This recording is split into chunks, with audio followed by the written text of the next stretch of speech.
Hi mga kakops from the internet.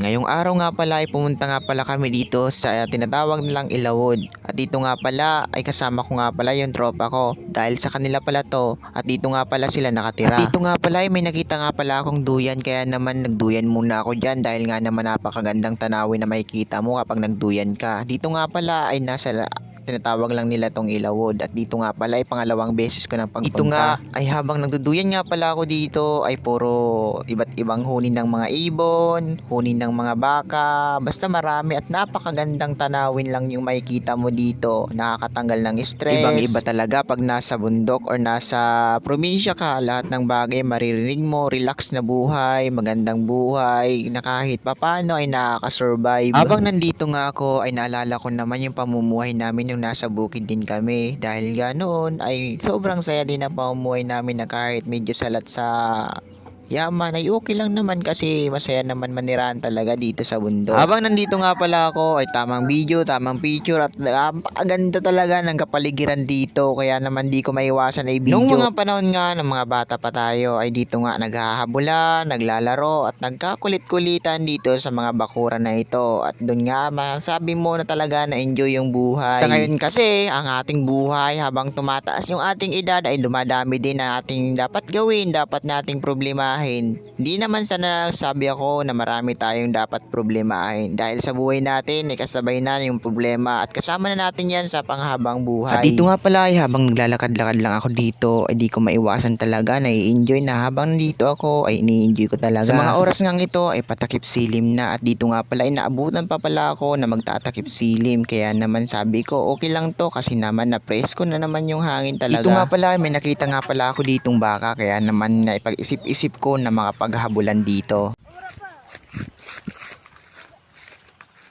Pre, kanina sa inyo?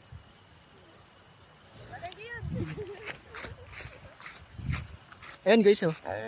A few moments later. At dito nga pala ay nagluto nga pala kami ng pansit canton, dahil dito na nga kami kakain, dahil nga naman may kain na lang nga lang ako, kaya naman tumulong na din ako para naman di na masyado nakakaya, diba? Pagkatapos nga pala dito ay pumunta nga naman pala ako sa labas dahil nga naman mapris ko dito, at dito may nakita nga pala ako may pinapakain silang baboy. Dahil nga patapos na nga kami, kaya naman pumunta na nga pala kami dito sa labas para kumain, at dito nga ay nagready na nga pala kami, at dito nga pala ay papakita ko sa inyo. Guys, nagre-ready na si Ingi ng pagkain namin, men.